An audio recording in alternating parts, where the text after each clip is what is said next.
Hello and welcome back to Series 4 of Kvikmyndapod, an Icelandic cinema podcast.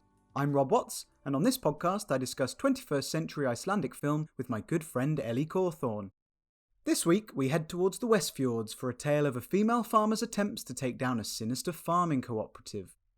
The County, or Heradith from 2019, is Grimur Haukonarsson's second feature film after Rams, the very first film we featured on the podcast. And as you'll hear, The County is reminiscent of that and other films we've already covered, in a good way. So let's get on with it.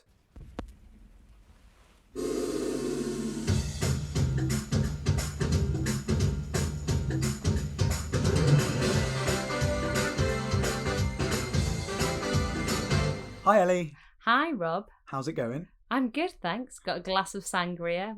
We're in the back room. We're good to go. A classic autumnal drink. Sangria. Yeah. I'm not going to tell you about the wine that this sangria is made with. Oh no. Because you drink it now. It's too late. I wasn't under the impression this was your home-brewed wine. It's not home-brewed, but Okay. it may or may not be bag wine. Fabulous. I'm so Well, sorry. we'll see how this podcast goes now you've drunk a whole glass of it. What have you been up to? Anything exciting?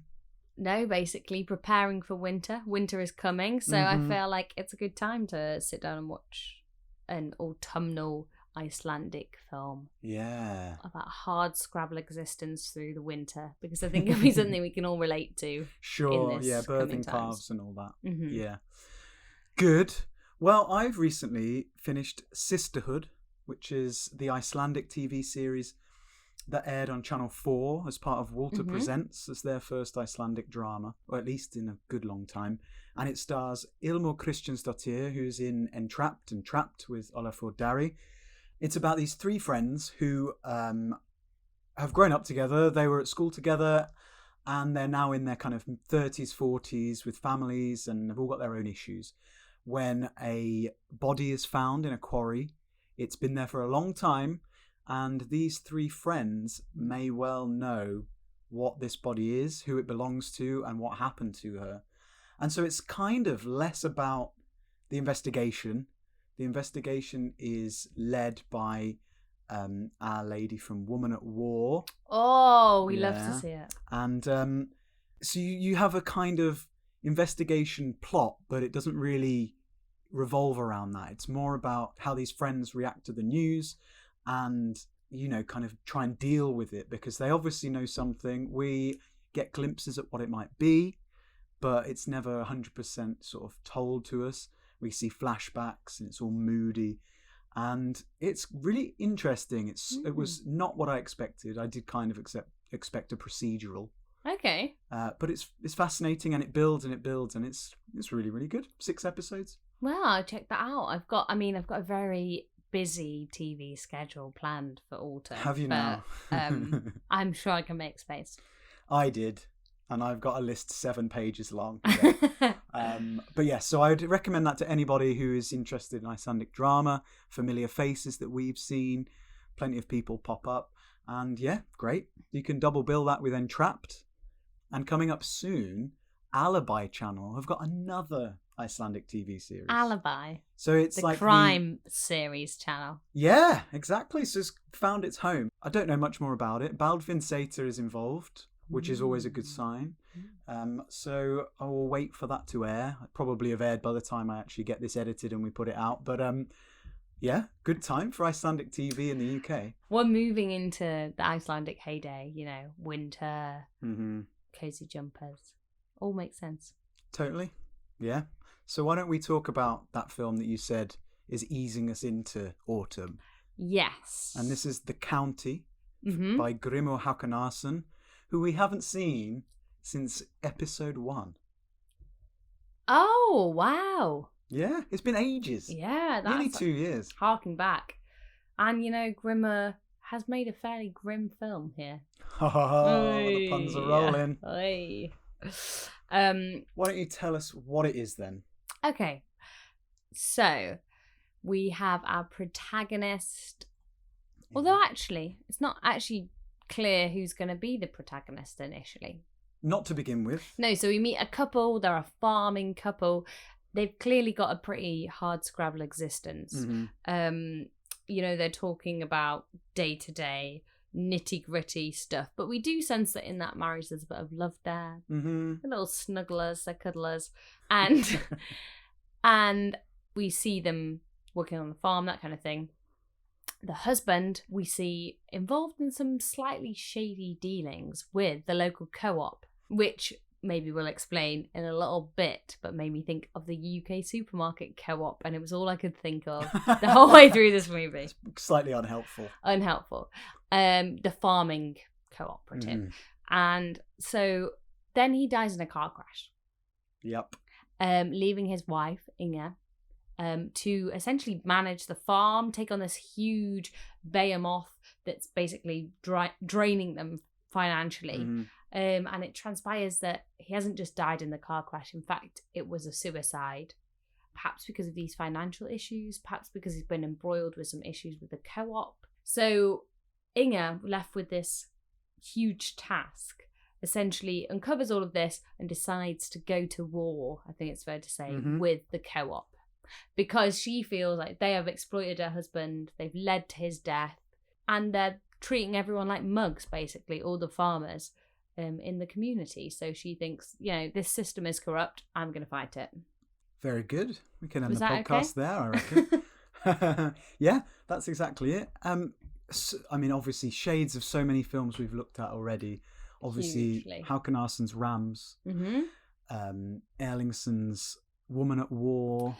That was the main resonance for me that I had here. But I guess it's tonally more like Rams, which makes sense. Yeah, but with less comedy, like quite a lot less comedy. Yeah. And then there's we're in Iceland, so this is a film that's set in the countryside on a farm. So we've got Lamb, shades of Lamb. Again, the tone of Lamb without the surrealism of the quite somber, bleak existence of Icelandic farming. Yeah, you've got that couple just getting on with their day-to-day business, but something is wrong, basically. Yeah. And then even if we want to draw one other parallel, because I just can't resist, White Day begins with a big vehicle going off the edge of a cliff. White Day, there is a shot in this. It was one shot that really got me. Actually, I think we also open with essentially the same thing as White Day, which is, a bleak rural landscape just let to tell its own story. Very similar to White Day. But the shot in this of tracking a road, a dark, curving road from the perspective of somebody driving, that is exactly the shot, right? In White Day. Pretty much, yeah. So I think it's a fair comparison. Yeah, well, there we go. And the opening shot, the first shot that gives us the title card, is just a big wide shot of a farm in a valley, and it's all snowy, but it's just so stunning. And one of the things I love about Grimmo Håkan Larsson's films is the look. I think despite it being freezing cold and grim and just, pretty bleak, all his films look, all two of them that we've seen, they look stunning. I can't get enough of his films visually. I think they're just brilliant to look at. And, Iceland sells itself on its nature a lot. And there's a lot to be said for that on its own. But you do need a story in a film. But I'm pretty sure I could have watched this without the sound on. It feels like what you saying there, that it reminds you of all these different films we've watched. And this idea of the farm, how many films about farmers have you seen from the UK? You know what? I've got that question written down on my pad. Actually, I've just thought of one. God's Own Country. That, which is a fantastic film. That's a great film. Yep. Okay, so that's one. Yeah, I struggle. When you think of the output, I'm sure maybe there are a few very, very niche independent films. God's Own Country itself is very indie. Made on a tiny budget. But when we're looking at the output of an entire country's cinema and film sort of landscape, we've already covered so many. And I know it's integral, but so farming's integral in the UK as well. Yeah. Why are there no stories about that? But to me, farming in the UK maybe doesn't have the drama of farming in Iceland, which is maybe the wrong way of putting it. But for example, in the UK, you've got, I mean, even the landscapes are more like pastoral, the more like bucolic. Maybe not in the north, in Yorkshire or whatever. But in Iceland, I think because, there's so few people and maybe it is much more integral to the economy of Iceland and stuff. But it feels much more dramatic in terms of there's a lot of sense of this way of life being lost, whereas I feel like in the UK that way of life was lost so long ago that it's not a experience that a lot of people are familiar with. Sure. I mean, a lot of it will be to do with importing as well. Like this country decided to import stuff very long time ago, even the stuff we can grow, and our population is a lot bigger than Iceland. So why wouldn't you rely on your farming infrastructure? And yeah, like it's ingrained. But there is a line in this film which harks back to Rams, where they're talking about the youth not wanting to take on the farms because it's just a load of hard work for no pay, no reward necessarily. Although I do know that in real life there are young people who want to be farmers and want to get that way of life going again. There's a great Instagram called Farm Life Iceland or something, and it's fantastic. But yeah, it's sounds interesting. Very cottagecore, that. Cottagecore, lots of lambs, I'll tell you that. Yeah. So yeah, it's fascinating that we can watch 6 out of however many films we've looked at, and then think of one, because forget the landscape. In the UK, you could set a drama on a farm easily. I mean, A Darling Buds of May was a TV series. They redid it recently as well. Like there's mileage in it, so I don't know why it's not a thing, but I'm okay with that. I'll probably watch less farming films in the UK anyway. Yeah, I have to say this podcast has introduced me to more farming media than I've come across in a long time. Didn't even listen to The Archers.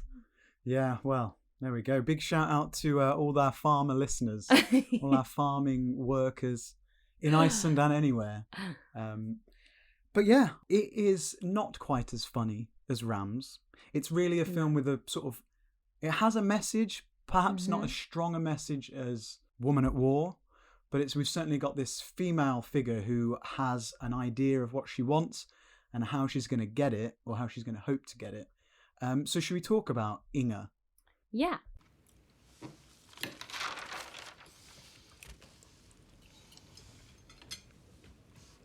Varstu búin að panta áburð? Nei. Sprettur auglýsa áburð 40 skall tonnið. Reynir, varstu búin að kynna þér þetta tilboð? Við erum í kaupfélagi. Já, en hann miklu dýrari hjá þeim. Getum ekki látið það okra svona á okkur endalaust ef við ætlum einhvern tímann að borga niður þessar skuldir, þá verðum við að... Ég nenni ekki að ræða það. Played by Arndís Hrönn Egilsdóttir. So she's obviously married to Reynir, who dies at the beginning. Not initially sure how. But yeah, like you said, she takes on the farm and takes on the co-op. And really, the whole film is about how she reacts to what's happening and where she wants to take it. Because she doesn't... It's almost like she doesn't care so much about the farm as her husband did. Like maybe he was so devoted to it that she went along with it. But when she was released from that kind of bind, she was like, actually, you know what? I've had enough of this. But that's almost a responsibility though as well, isn't it? If somebody like hugely loves something and then they die, you feel like a responsibility to keep that up and like almost as their legacy, or to represent them, because they're not here to keep the farm up, so you need to do it for them. For sure. And I'm sure plenty of children feel guilty about that, you know, when they decide to go to the city and abandon their parents' farming. But yeah, keeping your husband's legacy going is one thing, but living a torturous life for no real reward is another thing, isn't it? I guess there's kind of 2 strands of this film, right? And one is individual drama about a woman experiencing grief and processing that and going through the process of grief, which again is very familiar to White White Day. And there's another strand, isn't there, which is a more politicized strand about this co-op issue, which I think is quite alien to us in the UK. I mean, obviously we have the supermarket co-op, but it's not a farming cooperative. Is not something that we're kind of really used to. I think the co-op did come out of a farming co-op in the UK, but to modern Icelanders, I'm not sure that co-op farming is even that much of a thing nowadays. Anyway, apparently there's only one farming co-op left in Iceland. Really? Yeah. It's up. So the film was filmed up in the northwest of Iceland, I believe, which is where its real life counterpart, Skagafjörður, they have a co-op there, farming co-op, and apparently it's a complete anomaly.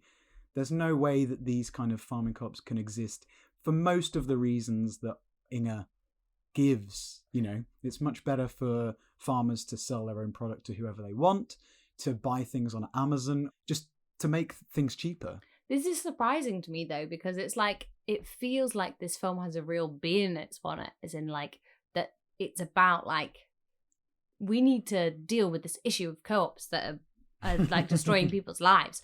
Or for example, the film And Breathe Normally, which we watched a while ago, which was about immigration, and it felt like it was really trying to say something about contemporary Iceland and the issues that contemporary Iceland was dealing with. And this feels like a film that is similarly positioned. Mm-hmm. But that's strange to me then, that it's taking aim at a thing that isn't really an issue. I guess so. Because, without the prior knowledge, perhaps you would think it was a... Well, I didn't have the prior knowledge, Rob. No, true. But does that matter? It does feel pointed. It changes the tenor of the film then, I think, because it goes from being a film about issues, a politicized film about issues, to being more of a metaphorical or like a kind of emblematic woman against the man. The man in quote marks, not as in woman against man. Yeah. Situation, which I think does change the way that you would receive a film or see it. I suppose so. Yeah, I guess it takes a little bit of that dramatic weight away when you realise that actually this isn't. But then, not an issue. You know, so many films are fictional, based around fictional plots that, you know, if there wasn't even one co-op anymore, would that make it better? Would that make it feel like, oh, well, it's all just fiction, so I'm okay with it? Yeah, I guess in that situation, maybe I would have set it in the 70s. When I'm presuming in the 70s, when that was an issue. Yeah, that makes sense. And as we know from The Deep, you can set a film in the past in Iceland without really having to do any, set design or costume design. Yeah. But yeah, I think you're right. But that's what we have. And so you have Inga fighting against Eyjolfur, played by our man from Rams. Yeah, our man, who actually looks quite different here than I was like, is it him? I can't tell. Oh, really? Yeah, he's not got his beard. Well, he looks more like he did in Under the Tree. Yeah, but I still was like, something looks different about him. Maybe it was. Maybe I just haven't seen him for 3 series of this podcast. Yeah.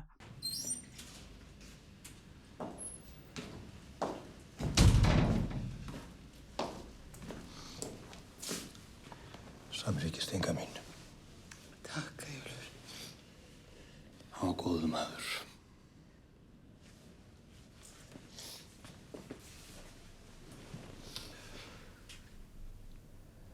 Ég vil nú veitir að við hjá kaupfélaginu við stöndum hér. Getur alltaf leitað til mín. Hver er að sjá fjósið? Enginn. Við sjáum það. Takk. He is meant to be a bit more of a kind of... I mean, if you read my notes, I've just got the word twat and, the C word and multiple variations on a theme because he's just a nasty man. But he's so kind of reserved about it. Yeah. And it's that kind of simmering, just twattishness. Yeah. I think he plays it very well in terms of playing it so mellow and kind of, I'm just, one of you guys. I'm just an understated little guy. It turns out he's not. Well, yes, this is a thing that I'd like to talk about. For me, this film is about the ways that the co-op kind of undermine and just, gaslight Inga, I suppose. They're so good at just making her feel like she can't abandon the farm, A. B, she can't leave her partner's work behind, that she can't abandon the co-op, that everything she does is dependent on them. And if she was to leave, that her life would fall apart, whether that's because they make sure it happens or there's no way to exist without it. And I just found him and his little minions, scallywag minion being just an idiot, pretty sinister. Yeah, there were definitely some sinister moments in this when the like unspecified yobs come to her house and essentially, you know, shout abuse at her, and nothing ultimately happens. Like, she gets her shotgun kind of prepared to take them on. Nothing ultimately happens, but it is genuinely threatening. Like, if you were a woman on your own in the middle of nowhere with like men coming to your house at night, like threatening you, it's very terrifying. And I guess the point is, it's all about plausible deniability. So the co-op could say, oh, they're not connected to us, we don't know these guys, we didn't tell them to do that. And it's that, I think what's interesting is that two faces, that there's the public face of, we're just here for the good of the community, we're here for everybody, we are the friendly face of the co-op, and then the dark side that we see underneath. Sure. And so much of that dark side is played with the smiley face as well. I mean, for instance, Eyjolfur, who I should mention is played by Sigurður Sigurjónsson. There are times where he's like, I think he goes for dinner with Inga and he's just like, oh, you know, without us you'd go bankrupt, but if you choose to leave, we'll make you go bankrupt. I'm just like, oh, yeah, that's nice of you, Eyjolfur. Lovely to see you. And there's that moment where someone starts, post Rainier's death, Inga wakes up to someone spreading fertilizer on the field in a gorgeous shot. I've never seen such a pretty shot of someone spreading shit on a field. But like, it's this idea of, oh, we're here to help. You know, whatever you need, we're here to help. We'll help you on the farm. You take all the time. And those are like Eyjolfur's words. And then she wakes up to this guy spreading the fertilizer. And it's not the fertilizer she wanted to buy that was cheap. It's the co-op fertilizer, which is more expensive. And it's like, we're helping you, but really what we're doing is making sure you use our fertilizer.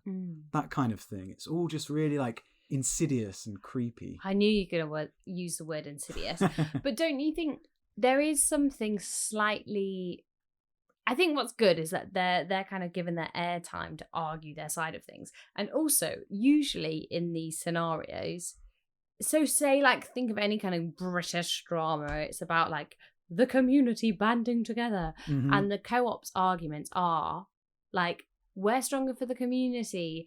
All these evil capitalist pig dogs coming in from Reykjavik and buying us out, and we're basically fighting against the capitalist overlords, which feels like it should be what we want, right? Or compelling, or it feels like it's the underdogs fighting up, but then really when you break down into it, it's the corruption of a system that should be...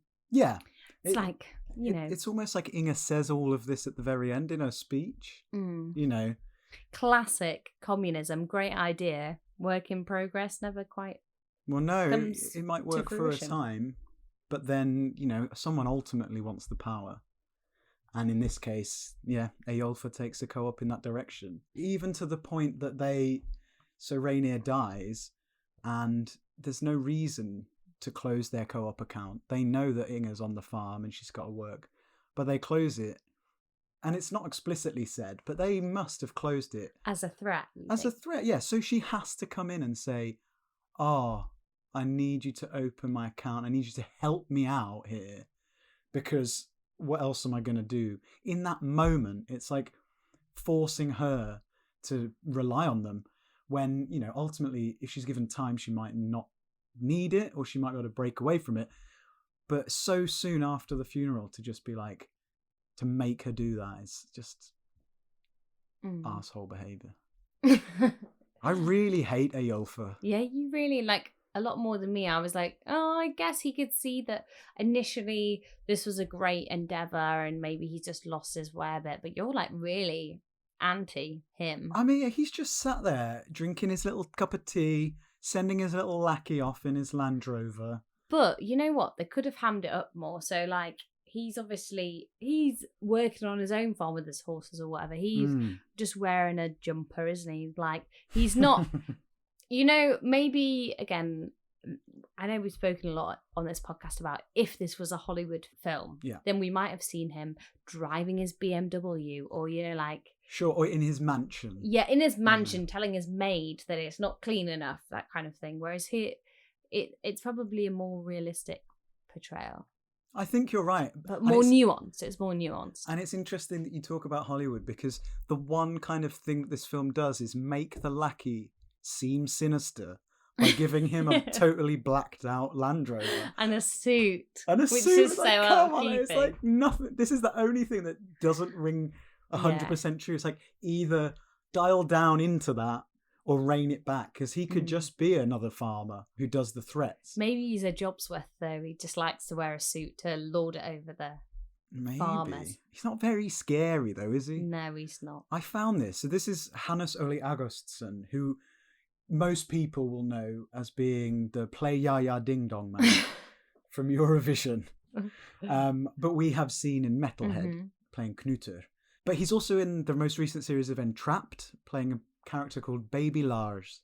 And he's meant to be kind of the guy who enforces like makes the people who might want to act out stay in line. And I don't think, he's big, but he's not particularly threatening, is he? No, I don't find him very threatening. Which is a shame, because Inge's so good at standing up to him that I would have liked those moments where they meet would have been even more dramatic if he'd been slightly more threatening, not just with his words. Well, maybe we should talk about the moments where she stands up to the co-op. Sure. Because obviously, just a callback that you made earlier to Woman at War. Woman at War, I feel like we get some really like cathartic fighting back against the destroyers of the environment. The man, let's just call them the man. Sure. Whereas in this, we get, I'd say we get like one really cathartic moment of that. Or maybe two, but it doesn't quite have the same heft or punch or kind of, you're not going, yeah, take that, you evil co-op. Yeah. And the moment, let's talk about the moment that I referred to there, which in my mind is her spraying the co-op building, the co-op supermarket with milk. What a brilliant scene. Yeah. I love it. But all I could think was, oh God, that's going to smell bad tomorrow. It's going to stink. And, they've sprayed a real building here with milk. But couldn't you just wash it off? I assume they just did a similar thing with water and fairy liquid or something afterwards. But that is the kind of central protest, isn't it, really? Yeah. Because this is the one thing she does value. But I also thought, you're like going bankrupt. That's a lot of milk to waste. Yep. This is true. Again, it was her saying, look, Dirty protest. Dirty. Well, I was concerned that there's going to be shit in there as well. Like, she's done a thorough clean of that tank for there to be no fertilizer in there with the milk. Why would there be fertilizer? Is it not the same tank as the start? She fills the tank up with milk. But it's the same. It looks like the same tank that was in the field. Oh no, I just assumed she, plugs in the udder milkers and it goes directly to that tank. If it's a different tank, then fine. But I thought it was the same. You don't use your shit tank for your milk tank, do you? Well, no, but the milkman comes to collect the milk normally. So she doesn't usually have a milk tank. That's all I'm thinking. Oh, okay. Anyway, fine. There didn't seem to be any shit in the milk. So.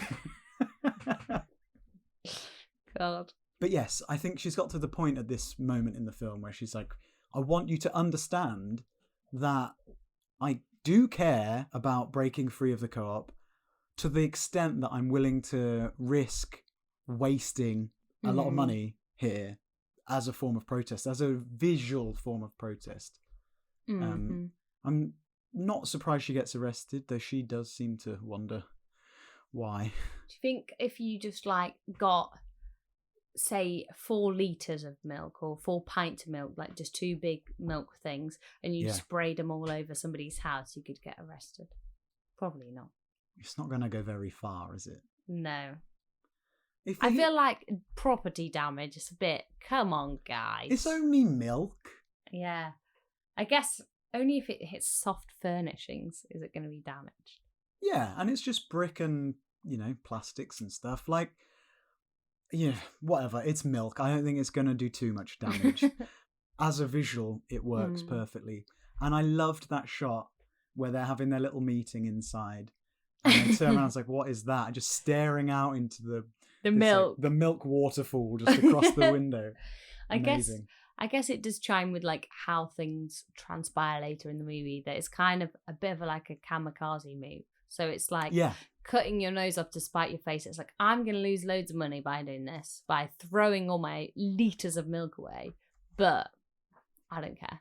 Well, this is the thing. That whole second half is kind of, as you said, you said there's 2 strands to the film, but there's 2 things at play in Inga's mind. She can either stick to the rules, have a terrible time on the farm, never making any money, having to pay off her debts really, really slowly, potentially having to take more help from the co-op, or she can fight back against it for others in Rainier's name, but lose her livelihood, which I think she kind of wants anyway. Do you think she knew that, though, going into this, rebel... So she essentially forms a rebel alliance of dairy farmers. Which when you think of that all this is about dairy farming, it's kind of funny. But it is like the Skywalkers versus Darth Vader, right? Oh, see, I didn't really read it that way. I thought she was fighting for her own economic stability or whatever, and everybody else's. But you saw it as she always knew if she takes them on, she's going down, but she's going to do it anyway. I think so. And it felt from the start like she would be happy to leave this situation. So it kind of worked in her favour anyway. Maybe she would have done things differently if she wanted to remain a farmer. But there's a point where she's like, yep, if I do this, and it's probably the milk point, if I actually actively go out and do this, then yes, I'm going to help other farmers who are in need, who are definitely not saying anything, but will need to get away from the co-op and do something, set up something that will help. But I'm going to lose everything because we owe the co-op so much money, kind of thing. And actually, if that's taken off you, she hasn't had to wind things down. She hasn't had to be like, ugh, sell off the cows, sell off the farm. All she has to do, glory. Yeah, like kamikaze is almost the exact right word here. She's just gone, right, well, my easiest way out is to just blow everything up and drive off into the sunset. Chuck milk and everything and leave. Yeah.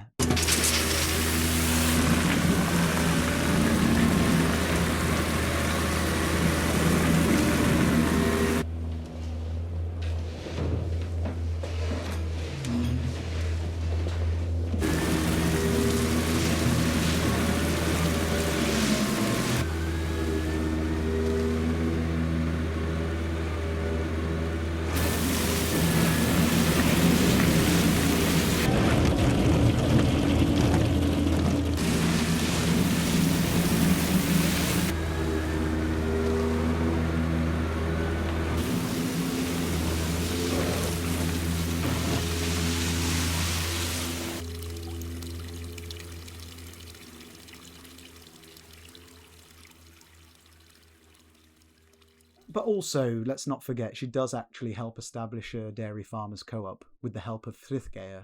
Yeah. Who is one of those farmers who is just silent for ages. Like, come on, guy, you're a recognisable face. You're bound to be involved in this film somehow. Did you ever fear, right, during this, that there was going to be some kind of romance scenario between those two? No. Okay, maybe this is please just me. Explain. Well, I thought there were like moments of like lingering looks, or like the one woman who saved us all, and I was like, please don't make this a romance, and please don't do that because it's going to be like inappropriate and dilute the message of the film. For sure. And of course, because it's an Icelandic film, they didn't do that, and they stayed on the right side. But that's what I really liked. It's like Frithgeir and his wife Kolbrun, they support her it takes ages for him to actually act out, but he does.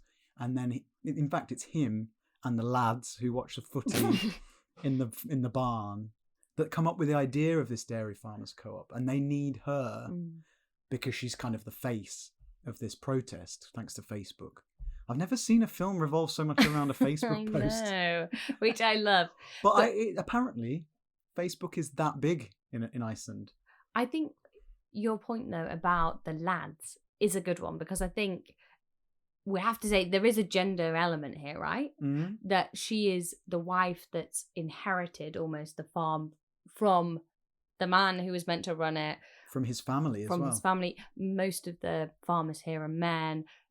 I think it's significant, and it needs to be referenced that she is a woman in this situation, because I think it's definitely, it might not be explicitly relevant, but it's definitely implicitly relevant in the way that she's kind of treated by the co-op. She's dismissed by them. She's called like an old bitch, an old whore, and all this. And I think that is important in this struggle.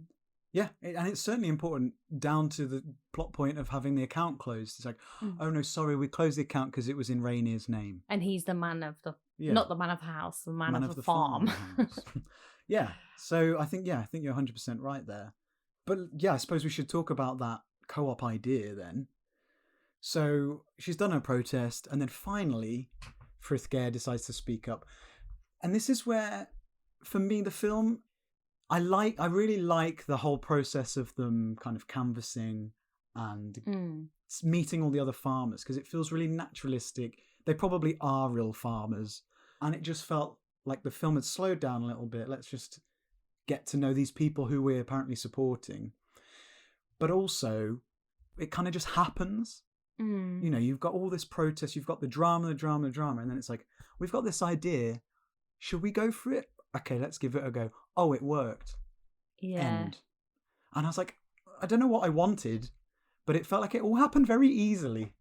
Yeah, and that the enemy kind of speaks out, and then people are like, nah, don't worry about it. Oh yeah, because Eyjolfur comes in and he's like storming. Quite compelling. It wasn't it? He was more compelling than Inger.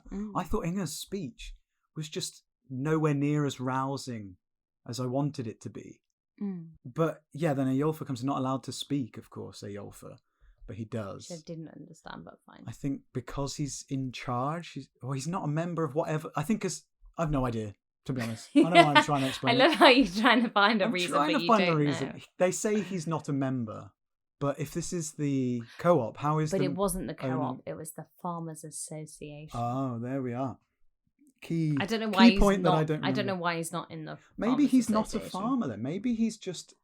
Yeah. Maybe he just owns horses. He's the head of co-op. He's the head of a co-op, and because he gets paid so much, he can own a shit ton of lovely horses, and doesn't have to do anything else. That might be it. They are nice horses. But yeah, his speech is quite compelling, like you say. But this is again relates back to what I was saying about the whole undermining Inger, and kind of just sort of making all her arguments seem tiny. It's like, yeah, but without us, you'll go bankrupt. You just will. It's like, but no one has any faith in anyone. Is that what you're trying to get to? I don't know. How did you feel about him?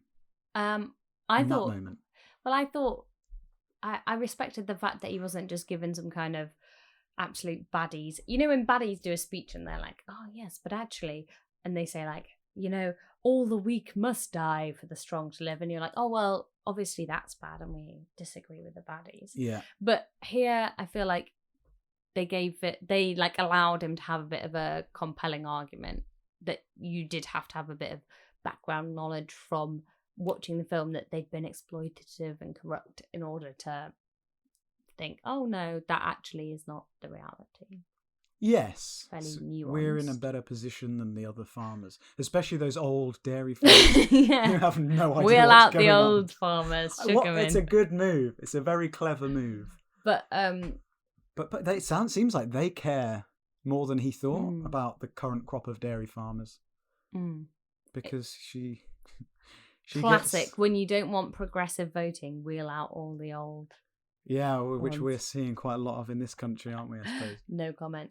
But For me, I guess the significant part here is that we get this almost moment of victory for the end, which is then very quickly snatched away. Yes, well, yeah, I guess it depends, because I watched this film twice, a second viewing for the podcast. It depends what your thought process is in the moment, because when you know that there's two results, basically, when you know that she gets served papers, basically, and she has to abandon the farm, etc. When you know that's coming, this bit feels like a real victory still. I mean, the first time it feels amazing. I welled up the first time. It's a bit cheesy, but I think it's really well done, the way the camera just focuses on Inga as everything's being voted for and the result announced. And that feels great. So that means we also don't know which way it's going to go. Yeah. Which way did you think it was going to go? Probably the way it went. But I actually don't... I could have 50-50. You know, they're never going to... I was like, oh, this is a surprisingly victorious end. Yeah. For Iceland. Yeah, it was like, oh, okay. But no. I mean, it's kind of bittersweet, yeah. which is a classic kind of Icelandic trope that we've seen a few times, the bittersweet ending. Because, the co-op are like... There's almost 3 elements. We've talked about 2 strands, but there's almost 3 elements to the ending. 1, victory against the co-op. Yeah. the new farmers co-op, which also I'm like, it's a bit of a... Is it a co-op out to have another co-op replace a co-op? But it does feel like a bit of a murky victory to be like, we replaced a co-op with something that's named the same but is less evil. Yeah. So anyway, well, we just have to live in hope that another Eyjolfur doesn't come in and... Exactly. Yeah. That's, okay, 1 straight up victory where, like, the British movie in the vein of Pride would end, you know? Yeah. Oh, that Great. Film is incredible. So good. But wouldn't that end there? And we'd be like, yay, the co-op is defeated. Then we've got flip side. So we've got victory, then we've got flip to disaster, which is being served eviction notices and bankruptcy. The first time I watched that, I did not know that was coming. I should have thought about it. But then we've got like a reverse flip, a double flip, which is the final shot, I guess, the final scene where she's driving away from the farm. And clearly for her, this is a moment of freedom. It's like a euphoric moment. Mm-hmm. The fact that she's been served bankruptcy, she's like, yes, now I am free. Don't need to worry about the farm. Great, I'm out of here. I set up the new co-op. I've done what I need to do. So we're like, we're happy, we're sad. Oh no, we are happy.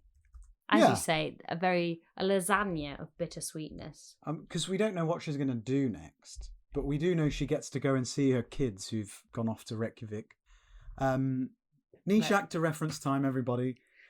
One of her kids, Elsa, is played by Alfrún Rose, who is also in Eurovision, the film.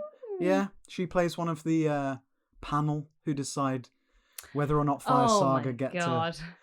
You know, we're getting down to the who's on the panel. That's in a Hollywood film, though.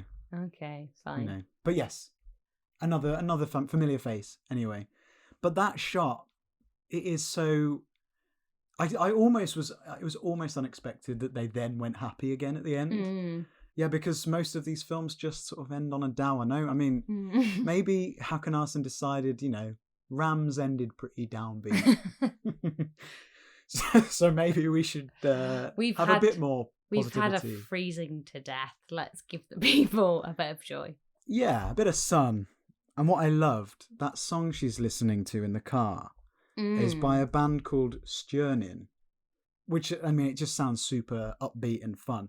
But I loved how, like, on the nose, the lyrics out. Like, you don't often get the lyrics come on screen to a film in the background, I was going to say this to you that at the start or earlier on in the film, we have a song playing, or at least the version that I watched, and I don't think the song is is subtitled. And that's also by Stjörnin when she puts the record on. Yeah, and then at the end it's like these lyrics are relevant and, you should probably know what they're saying here. Yeah, it's saying, I am free now, I've left the farm. It's not saying that exactly, but it's basically saying well, the that. song itself is called I Live in Hope, Yelifi Vonini. Like, that sounded quite Italian, didn't it? But Yelifi Vonini. Just in case you weren't feeling hopeful. Now you will. Now you know you can, because Inga is feeling hopeful. Which did feel like a bit of a strangely obvious note. But fine. But I'm okay with that. We've seen so many downbeat endings that actually a bit of what's the word I'm looking for? Just happiness. So we've seen so little happiness that I can't even remember the word for it. Yeah, it's a nice note to end on.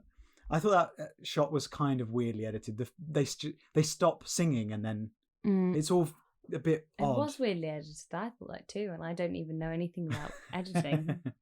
But anyway, we see her drive into the distance, and it's it's nice, isn't it? Mm-hmm.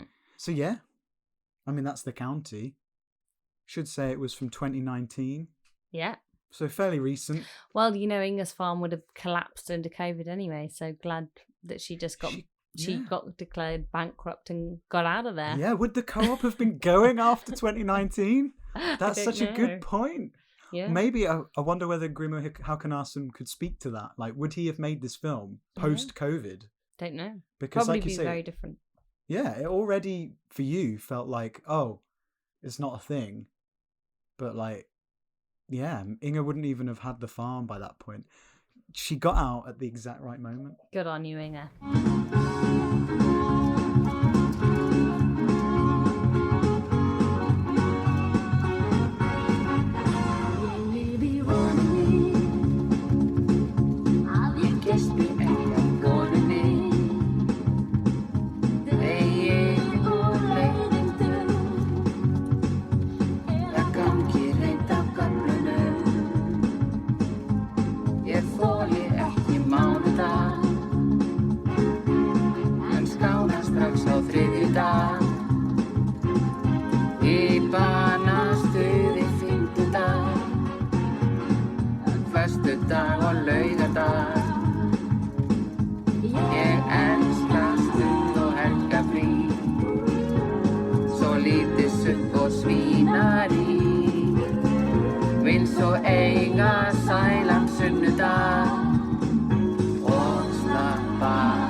So yeah, that's The County from 2019 by Grimo Haukenarsson. One thing I didn't talk about was the music, which is very different to Rams. So here we've got like, it's kind of like a almost electronic score that only comes in every now and then. Sometimes we have like drums and drumsticks to emphasize the drama of Inga. But at one point, there's a moment where the mechanical machinery is like trying to find an udder. I knew you were going to mention this. And it was going dunka dunka dunka dunka dunka. I was like, are they about to play Black Skinhead by Kanye? Genuinely, I was like, oh my god, that's a choice. Turns out it was just the machinery. That's disappointing. It was disappointing. The way you sang it like that then, dunka dunka dunka dunka dunka, to me sounded like Footloose. Did you think they were going to play Footloose? No, I just from when you were singing it then. Okay, fair enough. But they didn't do that. Oh, and while I'm on the subject of farming machinery, and this is a strange point to end the podcast, I know, but did you spot that little robotic barn cleaner? Yeah. What the fuck? What do you mean? It's the most ineffective piece of equipment I've ever seen. Well, those things are always ineffective because, do you know my sister had... A Roomba? Yeah. Have I told you this? No. My sister had a Roomba and she has two dogs. Oh, yeah. One of the dogs was quite ill one day. Oh, no. Had a little accident in the house and the Roomba then spread, let's call it the accident, over the whole house. So I don't see how that bit of the essential of the farm Roomba did anything other than spread shit everywhere. Yeah. Oh, well. Nice image to end the podcast on, that, isn't it? Yeah. But next week, it's not going to get any better, actually, because we're doing a little Halloween special again. This time, we're going to look at 2 films. One called Thirst. Be prepared for gore. Okay. Like comic gore, but comic gore. Okay, I'm fine with comic gore. And we're also going to be looking at a film called It Hatched, which is yet to be released, but will be available at some point in the future. But I thought, Halloween's coming up. We might as well cover the 2 horror films that have been made in Iceland. So, can you give me a clue of what hatched? What hatched? I really can't, It's quite a indecipherable film. Okay. So, yeah, hope you're looking forward to that. I am. Okay, well, I'll see you here next week then. See you for the spooky special.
What a beautiful piece of music that is. Valgeir Sigurdsson is a man of many musical talents. What do you reckon then? Did Inga do the right thing fighting the co-op? Was a replacement co-op the best alternative? And just how evil do you think Eyjolfur was? Let us know your answers and any other thoughts or tidbits about the film you fancy sharing over on social media, where we're at Kvikmyndapod, that's KVIKMYNDAPOD, and you can subscribe or follow us wherever you get your podcasts. If you could leave us a rating and or review on Spotify and Apple Podcasts, that'd be amazing. And we also have a Ko-fi page where you can support us if you like what you hear. As I mentioned, ready for Halloween weekend, next week it's B-movie horror time. Vampires and strange demons await in Thirst and It Hatched. Steindi Jr. and Goike Ulfason's blood-soaked Thirst can be rented on YouTube or Google Play, as well as Apple TV, where it's just 99p. While It Hatched is so new, it's not available in the UK just yet, but hopefully our chat will be entertainment enough for now and inspire you to chase down director Elvar Gunnarsson for a release date. Both films are tinged with more than just a little comedy, so don't worry if you're not a hardcore horror fan. Oh, and that TV show that I so cryptically teased earlier is called Black Sands, or Svörtu Sandar, and it's coming to the UK in November on Alibi. It's a TV channel. Alright then, we'll see you next week. Tack og bless. Thanks and goodbye.